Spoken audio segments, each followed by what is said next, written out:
Hey everybody, I'm David. I'm Jess. I'm the husband. I'm the wife. And we are married.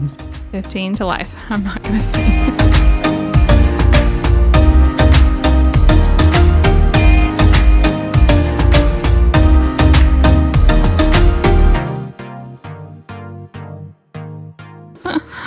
Come on. No, they don't want to hear that.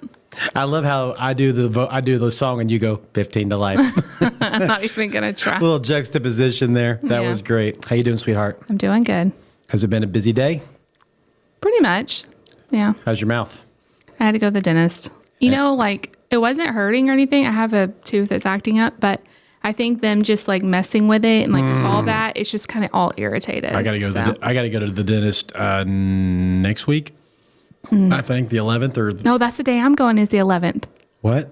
Oh, then we better check the calendar. I got an. And Nate has a doctor's appointment that day too. Well, then I'm going to have to reschedule it because I got a text saying you're like a week. Okay, we'll figure that out. We'll figure that out. But yeah, it's been 6 months since I went, so I'm just going to have to figure out a way to push it back and try to. Well, if you text them, they'll move it. They're really. I'm trying to knock like the week y'all are in Alabaster. I'm trying to knock out. I'm trying to get my car put in at that point. They don't need to know all this. So, we haven't talked to each other all day, so we're like filling in. Well, I mean, here's life for y'all. So what I'm trying to do is I'm trying to figure out as much as I can do while you're gone. That's what I'm saying. Move the doctor's dentist appointment to that week. Yeah, see what I can do. 1 week out. See what I can do. Yeah, for 100%. Okay. So it's been a day. How the kids doing? They're doing good. Yeah, because I saw them come in the building, but I haven't really had a chance to sit down and talk to them. So. Yeah, they're good. Are they just? They're excited to go to Grammy and Grandpa's tomorrow. Absolutely. Marky was like, "Daddy, we're going to Grammy and Grandpa's house. It's so exciting." Yeah, your mom and dad FaceTimed them and was showing them the pool and stuff today, so they're pumped. And let's see if we can get back on our school wake up time and see if we can get going early. We told Lucy, I said, "Do you want to swim before lunch? If we do that, we're going to have to leave at like 5 in the morning." And she's. Well, I was thinking like if we leave at 6, we'll get there by 10. Yeah. You know, she's like, "Oh, that's not bad." I'm like, "Yeah, but you haven't woken up that early." You haven't woken up at 6 o'clock since like the 3rd week of May. I was up at 6 o'clock this morning, so I can do it. I can do it. And they can sleep in the car if they wanted to. Yeah, we definitely can. They're gonna be a little sugared up after we're having an ice cream night tonight at the church. So let's see how.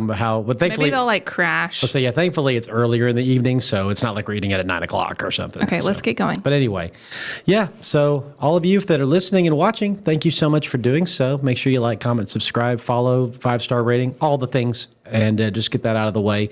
And then we'll hit it again before we leave for all the people that come in late at the podcast. But yeah, honey, we debated on what we're going to talk about because next week episode is going to be the Big 40 where we're going to answer questions. And I'm very, very excited about that. Yeah. So if you haven't yet submitted them, you got a week left. So put those questions in the comments or email them to us at married15tolife@mail.com because we want to hit as many questions as we can in that episode 40. But today, leading up to that, we just kind of went back and forth and talked about, what are some things that we can talk about right now. And we had a conversation yesterday before filming this and recording this about just something that's kind of people don't like to talk about that are in ministry, but also it's just a reality. And we're going to try to handle this as delicately as we can because I don't want, to come off as negative or complaining. No, yeah. But we're going to talk about how ministry is the lonely position. And it can be a very, very lonely place. And we just felt we went through a recent season where that kind of was reminded to us and how sometimes it's very lonely doing what we do. When you first think about it, what do you think? When I first think about what? That how true that is? Yeah. I mean, it's not something I anticipated getting into it. Growing up, I've always been a type of person that had just a few close friends. I never was like, I have dozens of friends that I hang out with and do stuff with. I never was like that. I've always been the guy that had like 40 acquaintances and not a lot of close friends. They're kind of opposite in that. But so growing up, I had like a core group of friends that I like was born with basically all the way like in church all the way through high school. That we just kind of grew up together and that was really awesome. And then of course, college, I got really close to my fellow nursing students and those were like built-in friends. And then after I graduated from nursing school, we got married and we're kind of thrown right into moving across the country. and starting ministry. And I honestly didn't know what to expect. Right. But I remember being very surprised how it was hard, because not only were we moving so far away from family, we didn't know anyone, but it also felt like, especially the position that we were in there, people were afraid to get close to us. Yep. It was very lonely. And not because of personality clashes, because of the turnover. They had a bunch of turnover. And so it was like, we came in, it was basically like, well, when are they going to leave? Yeah. How long are they going to last? And it took a couple years before we made any friends, really. Right. It really did. But I will say that season, we were at that church for 6 years. We made our closest friends in that season. I would say so. And we still keep up with it. I mean, that's where I met Jen. We met Jen, and I'm still very, very close to her. We have several friends that we made there that we still keep up with. And, but I don't know. I just always had this perception of ministry. I have ministers in my family, but I didn't see that side. I didn't see like the social side. Right. You know, it was just that they were family members. But when I looked at my youth pastors that I had growing up and the pastors that served at my church, it just seemed like they had friends, like they were really popular and people wanted to be with them. I don't know if that was true, but in my mind, it was, because they had this position of honor, sort of, and everybody wanted to be close to them. Looking back now, I don't know if that's true, but that was my perception. So I just figured when we got to be pastors somewhere that people would naturally want to be our friend. Growing up for me in my papa's church, I mean, you don't meet my papa and not love him. I mean, that's just the way he is. Oh, yeah. But I mean, I grew up, every year we have these camp meetings, these ministers' conventions, where these ministers would come in from all over the country, and Papa would put on a 4-day kind of retreat almost, and you would have a service in the morning and a service at night, and in the middle of the day they'd feed you lunch, and then they'd have this breakout time where you could talk to each other and all of that. And so Papa would always bring in his friends to speak, and he'd bring in his brother, and so every single day, Papa was always surrounded by men talking to him and women talking to him. And my mom and dad growing up had friends in the church because they had been there. You know, mom had been there pretty much her whole life. Dad, had been there since high school, and now he was running a company there. So he had men and women he was working with and working for him, and so they were always surrounded by social networking, but. So in the public eye at church, you see these people surrounded by these people, but I don't remember ever hearing Papa talking about so-and-so's coming to our house or so-and-so's taking us out to lunch. Usually when we would go out to lunch with Papa and Granny, we would take him out. So a lot of times. I remember my grandparents always had people in their house. Now, I don't know if it was just a different day. I don't know if it was a different culture. But I remember like visiting them, there would always be people in their house. There would always be, like, it didn't matter. Like, and maybe that was just, I don't know. I don't know. I think a lot also back in the day, that kind of walk-in mentality of, I want to go see my pastor and I'm going to drive up. I don't care what time of the day or night it is. I want to go see him. That was, well, they always had that culture's kind of changed. Yeah. And where they had a church in Mobile, Alabama, it was more, not that Mobile's a small town, but just that southern small town thing of we want to help them mow their grass. So we want to help, if we, and I remember as a kid, if someone died or someone was in the hospital, how my papa and my meemaw would rush to them. Yeah. And it was much more of like a community kind of an aspect. Right.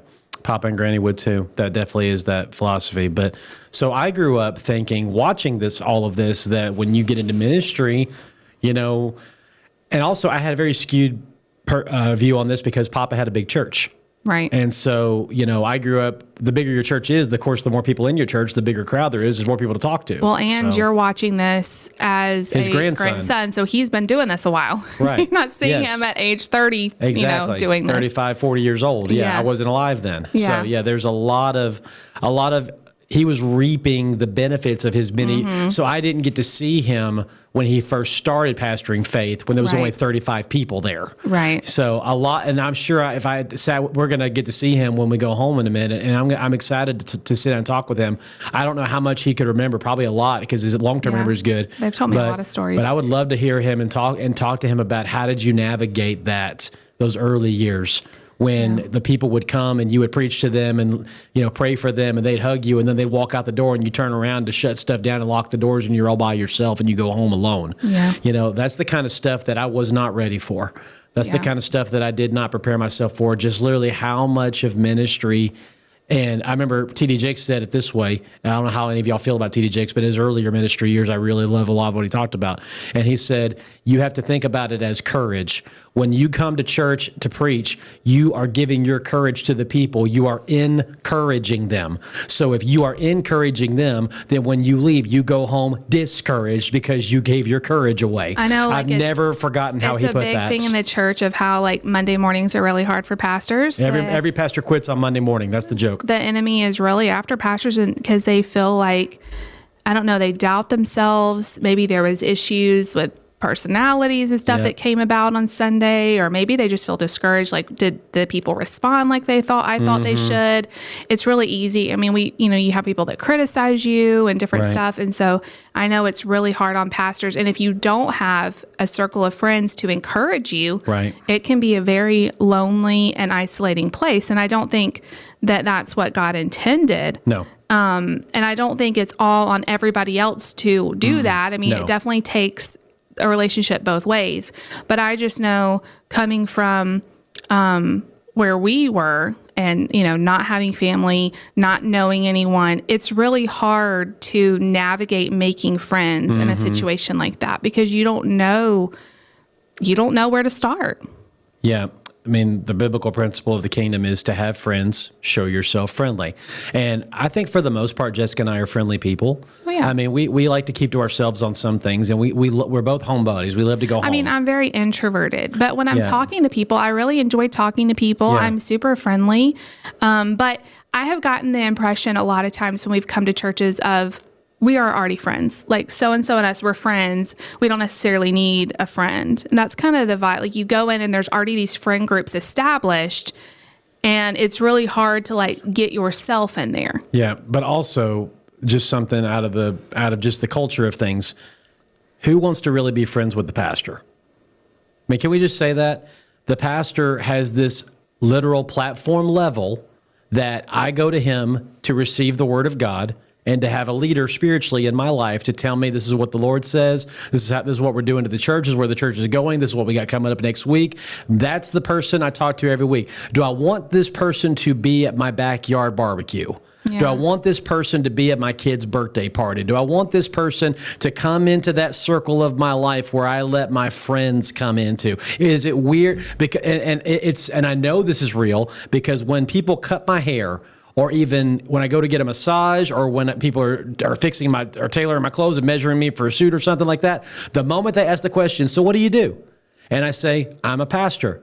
Oh, well, bless the Lord. And they turn to the most religious people you've ever met in their life. Right then and there, I know, okay, there is a inbuilt barrier in culture that pastors stay out there and my friends come in here. It's a bigger issue of not realizing that pastors' families, pastors' wife, we're just regular people. Yes. And we're not super spiritual all the time, and our kids aren't perfect all the time, and our marriage isn't perfect. And I'm still asking the question, where did this stigma come from? Where did the Jedi mentality come from, where those are the Jedi?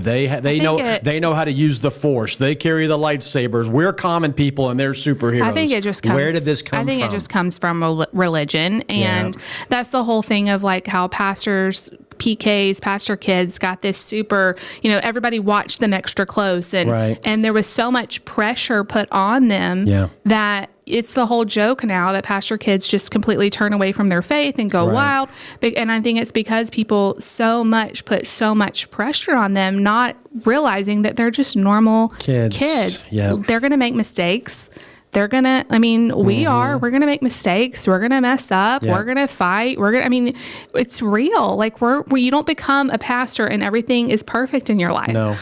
No. And I did not get called to become a pastor because my life was so much better morally than everybody else did. And so, there's these inbuilt mystiques and mindsets and things, whether culture's created them or the televangelist culture's created them. I don't think it's even people thinking this. No. It's just like this background. Yeah. It's like this static noise. Yeah. That just is They there. just can't help but kind of feel like that. Like, Yeah, and they're like, I don't want that static noise in my atmosphere, so I'm not going to welcome. I'm yeah, not going to. if we invite them to the party, is it going to be, were Yeah. you really going to be able to have fun? Yeah, do we have to Yeah. do we have to screen the music we play? Yeah, Can yeah, we yeah. not? Can we not watch that movie because the pastor's here? You Yeah. know, I mean, Yeah. and it's true. It's true. There's just And I think, not to interrupt you, I think a lot of it is people think that we already have friends. They think Yes. they're so busy. so good, Jess. They are so busy. They're probably getting invited to lunch all the time. They probably have such a busy schedule because they see us around people. Yeah, people after church want to walk up and shake your hand and go, "That was a good message, Pastor. Yeah, yeah. This was a fun night. Thank y'all for putting this on for us and all that." And then people will watch us be surrounded by 2 or 3 people talking to us, and they'll keep on walking, and they don't. And the introvert, they don't know. the introverts don't want to approach you and talk to you. And so. then people just don't know because they don't. Yeah. And so I try to give people the benefit of the doubt too. Like, Yeah. they probably. Because we do that Yeah. when we grew up. There were times I would watch and Papa would be surrounded by people. I'm like, okay, I can't hug Papa right now, and so I know that feeling. Like, I heard the statistic, which was so interesting, how many hours it takes to become a close friend to someone, and it's Yeah. like 200 to 300 before you're considered just a friend, not an acquaintance. Yeah. So when we were in school, when I was in nursing school, when we were at church in Sunday school together, those hours bank really fast. Yes, they do. So you might Close quarters, seeing each Right. other every day. But Yeah. imagine, like, as you get older, Only once a week, sometimes twice. if you go to lunch with someone, that's 2 hours? Like, how many does it take to get to 200? Right. And so it's hard, not only, and I don't think it's just ministry. When you get to be an adult, it's hard. Yeah. You start going to work, so you're seeing your coworkers, but you might not be in the same stage of life. When you're in school, growing up, you're in the same stage of life. You're doing the same things. You have the same pressures. have You're the trying to same make schedule. You have the same test at the end of the week. Yeah. So then you go into your job and you may be in your early 20s, newly married, and everybody else may be, all different stages of life. And so it makes sense that it would be harder to make friends as an adult, harder to get those hours in. Right. And also, people come to church to receive a word, connect with people, build community, all of that. I come to church for those reasons, but also primarily that's my job. Yeah. And so the way I approach church is different. Now, thankfully, God has helped me figure this out, that it's an extension out of who I am. Don't become an employee, or don't become a different person when you come to my house. I want you to be you. So come in with your skill set, and come in with what I've told you to do, what I've told you to say, the songs I've told you to lead, all of that. Come with all of that, but be you. You don't have to put on this mask and be all religious, and then when you come off the platform and finally get in your car, you can take the mask off and become David again. Well, I don't think you've ever done that. But thank God. But a lot of pastors do that. But what I do see, and this is just for me and probably for you too, and a lot of people, we are so busy when we're here. Yep. Because we don't have a lot of staff. Well, and, it is a job. Yeah. And so, we're making sure everything gets done behind the scenes. We're making sure, all of these different things. And so it's hard to connect with people sometimes. Yep. And so, somebody has to, and thankfully we're delegating more than we ever have. And we're trying to keep delegating and helping people, take stuff off of us so we can have more time to just talk to people. Yeah. But the core of all of it is the misconception that, Pastor David and Jessica must never feel lonely and must never feel discouraged because they're pastors. They're close to God. They're complete in God. They don't need anything. They don't. And it could not be further from the truth. Because of the seat we sit in, we actually need it in some ways more. Well, and I think that anybody that's watched my channel the last couple of years have seen this, because I talk about it a lot, and it's just because it's what I've been going through. I've had the worst time with this since we've moved here. Yeah. And honestly, I didn't expect it. I really didn't. I thought that we were moving to somewhere that we were going to have lots of friends, and I do see the possibility of that. I think a lot of it is because we're in a separate campus, so we're not around a lot of the people our age and different stuff. So I don't know, but I really just felt like lately I've been in this season of just feeling really lonely, and Well, if anybody's more lonely than the pastor, it's their spouse. And I feel like, when we've gone through hard times in ministry and, people are critical or different stuff, I feel like it sometimes is harder on me because I want to try to defend you. Which I don't want you to. I know, but that's just a natural thing. If know it someone was is. getting after me, you would do the same thing. Well, that's different. Men are protectors. I'm supposed to protect you. You know, because it's just hard. It's hard. The whole family's involved. You know, we have a special needs child, and so that makes it hard because when I'm at church, especially when we're at the main campus, I'm a mom. That's what I'm doing, and so connecting with people is just, it's very few and far between. And I went through this depressive season probably about 6 months to a year after we moved here. And honestly, it was the hardest time because I just couldn't, and that just shows you like how much you need people, because I just fell into this thing. And I remember like thinking, well, my kids are doing really great in school. You know, we really love our church here, but I am struggling because I just feel like I can't get in with anyone. Right. You know? And I think I was so strong during the transition season of moving that once everybody else was stable, I kind of fell apart. Yeah, I get that. And then also you take where you've been and it's hard not to compare or like miss. When we were in Indiana, well, yeah, I miss my friends that we've had to move from. Also, when we were in Indiana, I felt like I had friends. And then as soon as we left the church, they dropped us. Yeah. You know, and I get it. Like, my pastor's gone. Yeah, I get it. Like, it's weird.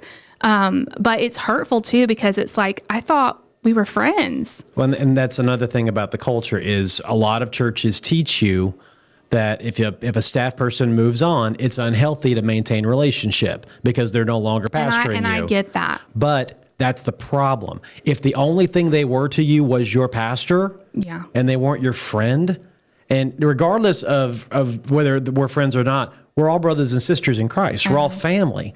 And so I should be able to text anybody or Facebook or Instagram anybody and say something to them and get a response, at least in a friendly manner, of, hey, we're still connecting. We're still friends. And next time we're in town, let's catch dinner or something like that, if we're ever are. But a lot of people, because of the turnover and pastors transition or move up or get elevated or retire or this, that, and the other, a lot of people have these built-in guards of if I let myself get too close to this pastor, what happens if they leave? Or what happens if they retire? Or what happens if I move away? I don't want to have this hole in my heart or have this. And it's hard for me as a pastor's wife because I feel like I'm not your pastor. Like I'm coming to you. I just thought we were friends. Right. You know, and it's like, because I'm married to you. Sorry. It's okay. It's just because I'm married to you, that has to be cut off too. And it doesn't necessarily seem fair. Really trust me, as much as I hurt from loneliness and wishing I had a band of merry men that I could hang out with all the time, I would go lonely the rest of my life to save Jessica from the collateral damage of this. I know. Because it hurts so bad to watch you hurt. I am very blessed that I do have several close friends. Now, they live all across the country. Yeah. And a lot of them you've met through YouTube. Yeah, some of them. My two best friends are Jen and my friend Shay, who lives in Indiana.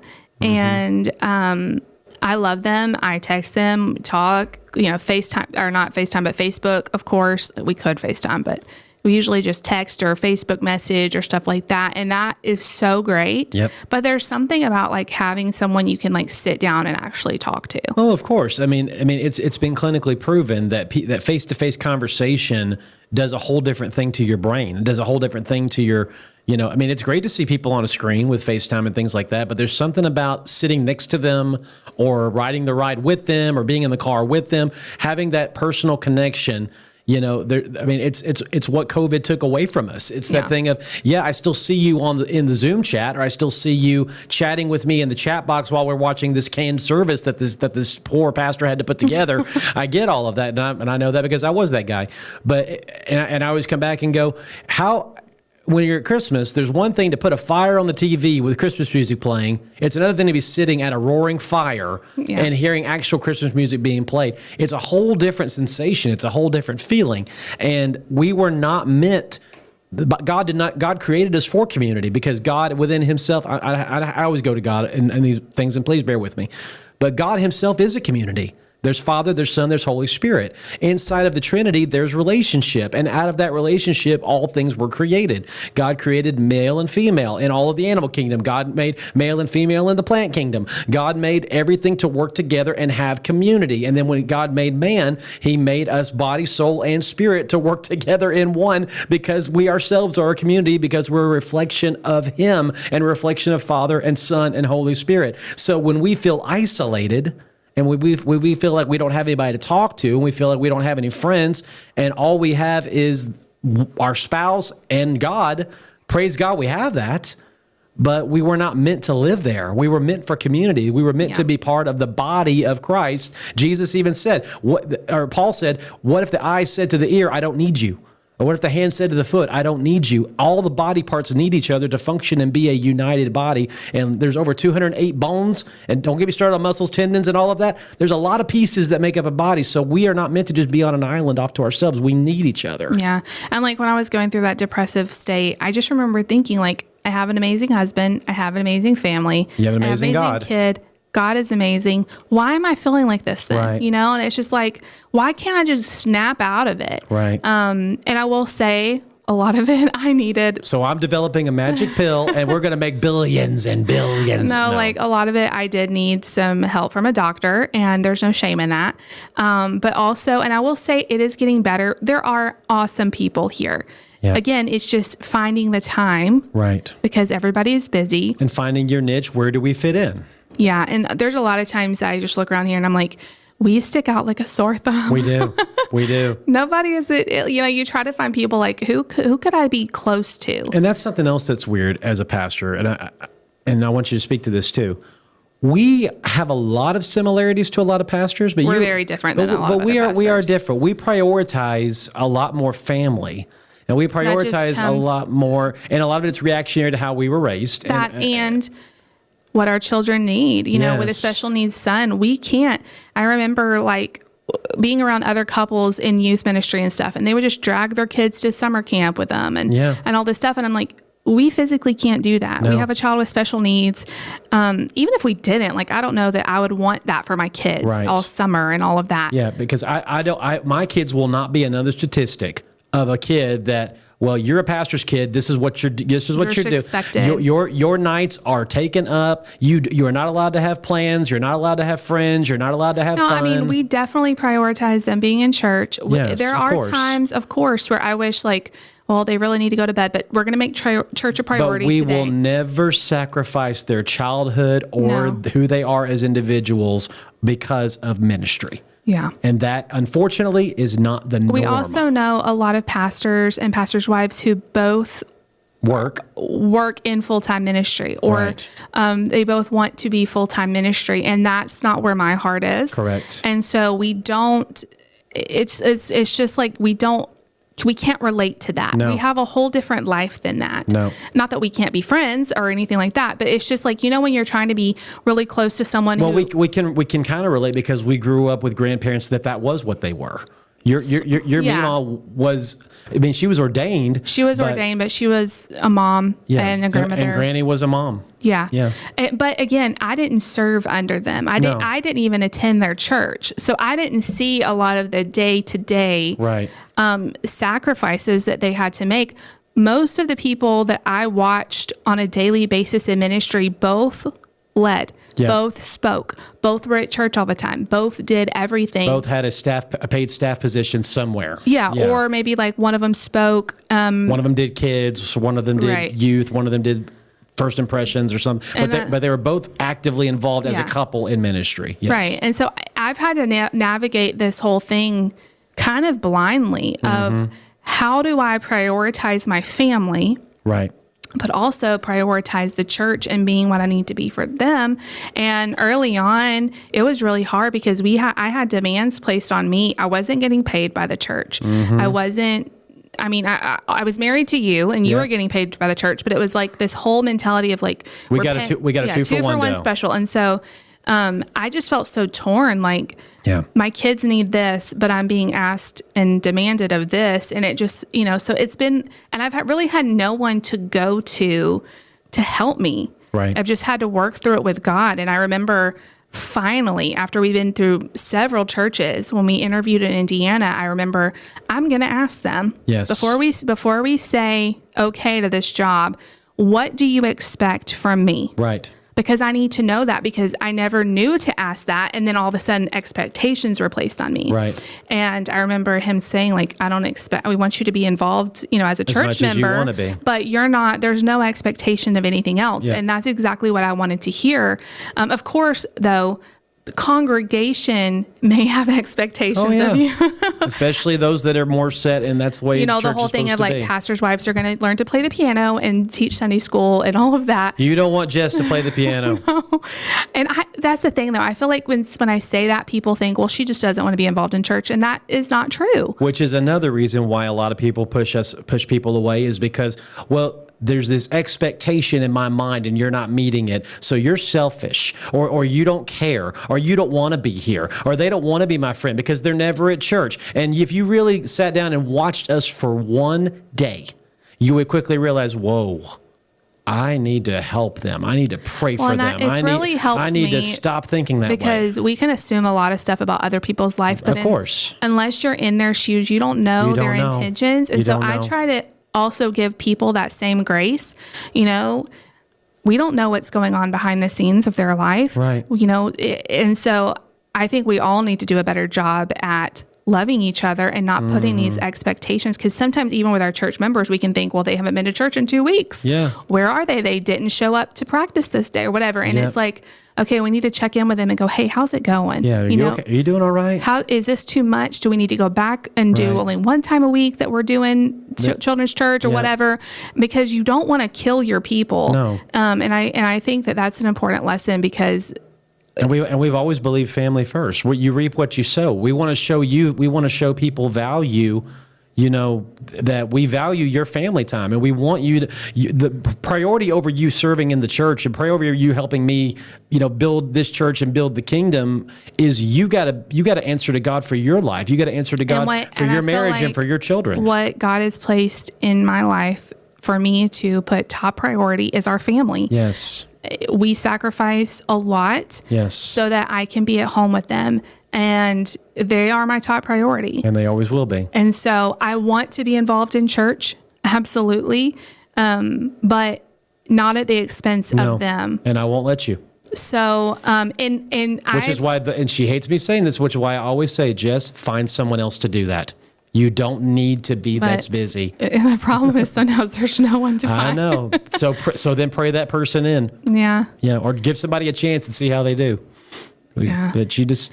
And to me, like, the thing I've had to learn in all of this is just to not care. And it's hard. It's really hard. I haven't figured it out of the way, but to not care as much what people think. Yep. And just worry about what God says. Yep. And it's hard because we're human. Yep. And when people are disappointed in me, or people feel like I'm not doing enough or whatever, I mean, I get comments on YouTube that I'm the reason that we lost our job in Indiana and all of this stuff.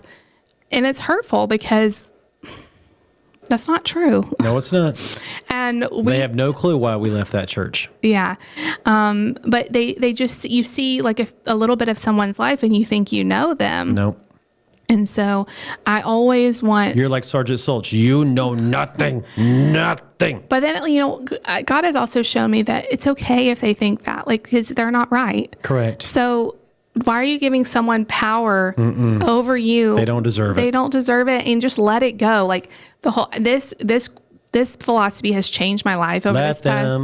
Let them. If they're gonna think that, let them. Like, you being upset that they think that is just hurting you, and you're not changing their mind. Yes. And so, let them say what they're going to say. Let them, but I do think that there are things we can do to make friends. Number one, we have to pray. Number two, we need to be available when we can be. And my thing is I'm going to show up to as much as I can.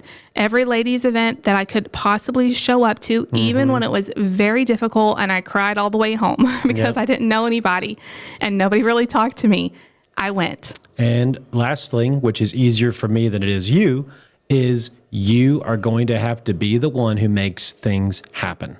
Yeah. And I learned this from my pastor now. He's like, David, I have hundreds of ministry friends all over the country. I am the one that has to start the conversations. I am the one who has to Facebook them or text them or call them. That's crazy though, because I have 0 friends that are pastors' wives. That's what I'm saying. Or even friends, Or whatever. very few. People, like you said, unless it's proximity. Oh, hey, what's up? How you doing? And whatever. Most people go about their day, and unless you're thinking about other people and praying for other people, they don't cross your mind as to, you know what? What if they have plans this weekend? Yeah. Or, hey, this movie's coming out. So-and-so would really love to go see that. I should invite them to come to that movie with me. Things like, a lot of people don't think that way unless you already are within a group of people that are already talking about it at the water cooler, in the cubicles, or in the workplace, or at the church, all sitting in the same section or something like that. And so a lot of times we have to take the initiative, and I've been doing that a lot more lately. I have a prayer chain where almost every single Wednesday we have what's called noon prayer, where we pray from 12 to 1 every single Wednesday at our church. And what I do most of the Wednesdays, at least one Wednesday a month, is I take out my phone and I scroll through my text messages.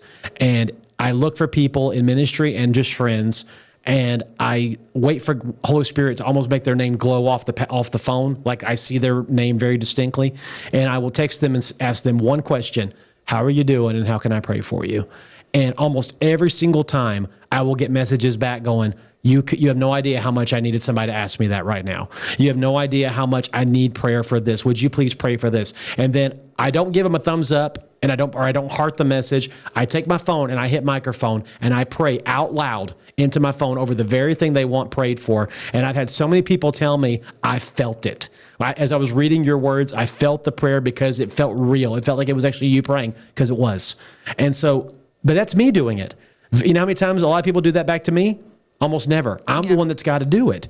And so we have to take initiative and reach out to people and invite them. Hey, and I'll approach Jess and be like, hey, you know what? We haven't had anybody over for dinner in a while. Is there a way we can maybe do that in the next month or two? And that's, again, opening up our circle and letting them into our personal space. And you got to make room for that. It's hard for me because we've been hurt by people to let people in. And realizing that, I think, is the first step in healing that part. But it's true. Like, I have a hard time opening our home up, opening ourselves up, inviting people, because I'm so afraid of their rejection. Yep. And so, that's a whole nother thing. But we got to deal with that. Rejection is a demonic entity that needs to be killed every time it rears its head. And I've faced it for a long time. A lot of my self-esteem and insecurities and all of that is because I dealt with rejection. I dealt with rejection of man. I dealt with what I thought was God rejecting me, which it wasn't. It was me rejecting myself, thinking it was him. And then, of course, I'm my own worst critic. And so, but rejection steals your joy. It steals your peace, and you can't give ear to it. There's so many times, and when Jess and I feel these things of loneliness, or they don't care or whatever, I quickly am like, whoa, hold on a second. That's not God. Yeah. And that's not me. So what voice is that? That voice is not allowed to speak. Yeah. And we take authority over that. And if I can encourage anybody, if you're battling fear, anxiety, rejection, self-esteem issues, insecurity, whatever, God loves you. And then there's people in your life who love you. So if someone's telling you you're not loved, nobody cares, tell that voice to shut up, because that's not God, and that's not you, and that's not the people in your life. And so, but we do have to do a better job about making connections and feeding connections. And like I said, if you want to have friends, show yourself friendly. You take the initiative. You invite them to things. And if they say no, you invited them, it's going to stick in their head the next time they see you. They invited me to this. I couldn't go. Maybe I need to say, hey, now I'm free next weekend. Or, hey, would you like coming to this? And little by little, you build momentum with people, and you just catch yourself attending things together and being around each other. The hardest part for me is, like, you see a group of people, like a ladies group of who just naturally do this. And they just all seem like they're all friends. And it's like, I don't know who would It's be the almost best friend. I don't know. It's almost what. understood. When pastor says you are dismissed, they just clump up and they all go to lunch It's together. like, well, how do you get in that? And, I want to join the cool kids. I want to join the cool kids. It really reminds me of like being back in high Yeah. school, and you're like, who do I sit with at lunch? You know. Where's my people? Where's the table? And that was the worst for me. I moved from my Christian school that I had been to all my life in 8th grade to a public school where I didn't know hardly anyone. Right. And so I get that feeling of like being so insecure of like, who do I belong with? And, you know, for so long, making friends was so easy because we just grew up together. We knew each other. And so like the effort of like making the close friends is really, really difficult. Yeah. But not impossible. Yeah. Time, prayer, opening yourself up. Being available when people do come around. And that's the other thing. If people keep trying to invite you to stuff and you keep going, Nate can't do that, or that's a bad week for us, after about the 3rd or 4th time, they won't invite you anymore. Yeah. And you just at that point, you've got to do what I just said. You got to come back around and go, hey, y'all invited us to this last time. It really wasn't a good time. That's not really ever happened, but It does sometimes. There's times when people ask me, hey, would y'all like to do this? And I'm like, we would, but we got to get our kids in bed by this time. Well, and that's the thing. Like things like that happen. I know like people hang out after church and stuff. We can't even make it to nighttime church on Sundays. So there's a lot of different reasons, but it's going to happen. Yep. I believe it. And it is already. Like, I really feel close to the other pastors' wives here. It's just, we're all at different places. Y'all got a group chat going? Well, I mean, we worked on the tea party together, and that was really great. Is that chat still going? Yeah, occasionally. Good. But, you know, they both work full time. And, right. And so do you. Basically, yeah. You do. You do. So it's just hard. And that's the thing, like, I was saying the other day, like, Lucy's so popular. She's going to all these like friend things and doing all this stuff. But yeah, Jessica's Lucy's booker. I know. She's like, is Lucy available for a play date? Can Lucy go to the movies? Lucy's been going all kinds of places this summer. But that's when you're a kid, it's easy. Yes. When you're an adult, you've got to juggle kids and family yourself. and work and all of this stuff. And it's like, you can't just run out and go to the movies you know, on a weeknight or whatever. Yeah. So I hope through this episode, we've helped destigmatize a lot of the misconceptions that pastors do want friends and pastors do need friends. And something else that I've learned in this whole thing is there are people that are dying to get to know you. And then the moment they do, they stop wanting to be your friends. Yeah. Because sometimes the perception of who you are as a pastor doesn't match always in their mind who you are in real life. And then there's other times when, you know, there are boundaries as pastors we have to set up. We can't tell people all our stuff because we're pastoring them. You know, there's like, it's the age old adage, there's some things the kids don't need to hear. And there's if Jessica and I had a fight last night, my church doesn't need to hear that on Sunday morning. You know, there's a lot of stuff. Now you can go and tell your friend across the country who's your friend, man, my wife's being an idiot or my husband's being an idiot or this thing, but you can't tell the guy on the fourth row you just preached to that. Yeah. And so there's a lot of times the friend talk, you know, the guy talk or the girl talk about how bad my husband is or how crazy my wife is. You can't go into your flock and do that. Well, and it's kind of the same thing. Like, we would have issues with like the church people, like, you know, like any job stuff comes up and drama comes up and we can't tell the people in the congregation like stuff going on. No. So you really feel like, who can I talk to about any of this stuff? But God is always there. And I remember back in San Antonio praying for a friend for so long and finally getting closer and closer to Jen. And I mean, we've known Jen for 15 years now. Yep. And that's just crazy, like how time has flown. Yeah. And we've been gone from San Antonio for 10, almost 10 years. Yeah. So, I mean, and we still remained friends all this time. She's still your best friend. So, you know, and Shay, I knew her as a baby. Our parents are really close. Yeah. And she moved to Indiana in high school. We hadn't seen each other she was in our wedding. Yeah. And then we hadn't seen each other again until we moved to Indiana. Yeah. But we had remained friends all that time. I think women are better at maintaining long friendships than men are, because men are just more detail oriented and men are But more... look at like Alan and Cindy. Like you talked to Alan a good bit. And, Alan's in the net with me. Yeah, and I text him at least once a week now. And they've been in Alaska for 13 years, and you've kept up with him. So the people that are really like God brings into your life like that, you have to nurture those relationships. You got to hold on to those people. And it's like, I keep thinking like I need another Jen and another Shay or just like half of that here locally. Right. But it took time for us to become friends, and it takes time to build friends. And wherever like you are. said, in the moments like when you're working with someone at night to shine, or when you're doing a ladies' night out, or when you are in charge of something with someone else, if you're in proximity with them, then milk that for all you can. Have 1,000 conversations, talk about everything under the sun, to where when you leave that event, you've left an impression, and then when y'all do see each other, there's a run to hug each other. And I will say now, when I get to Central, I do have a bunch of ladies running, giving me hugs, and that makes me so happy because even a year ago, I didn't know hardly any of those ladies. And after almost every single time you do come to the Central campus for a Sunday night, in the staff meeting the next day, numerous people will go, "It was so great to see Jess last night." Yeah, so you're more popular at Central than I am. Well, Yeah.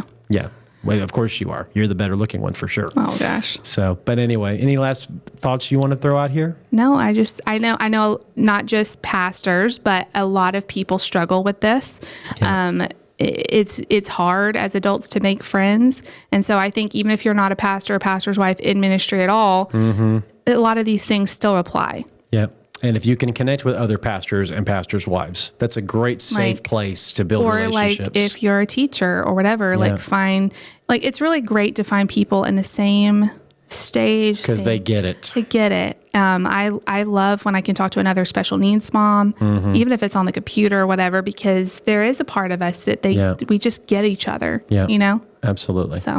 So I hope y'all were okay, and y'all didn't get too much of an inside look. But this is the struggles of ministry. But we love what we do, and we love our people. And God consistently provides people to us in the times we need them. Yeah. And I'm looking forward to even more relationships being built. The staff I have here, we are gelling. The staff that works directly at our campus with us, we are gelling. We are making friends. Relationships are building. We just every now and then we feel like a little thorn in our side gets hit, and we're like, oh yeah, that still hurts. And we just have to let God continue to Just remember though, 200 hours. That takes a long time. It's a long time. So give yourself time. If you're struggling to make friends, it takes some time. Yeah, the inside jokes will eventually be there. The memories, the canoe trips will eventually be there. Me and Jen texted a picture. That was for you, Jen. Me and Jen texted a picture to each other today, actually. Yeah, those things will be there. And but we thank all of you because we call you our friends. Yes. Everybody who watches these and listens to these, we call you our friends.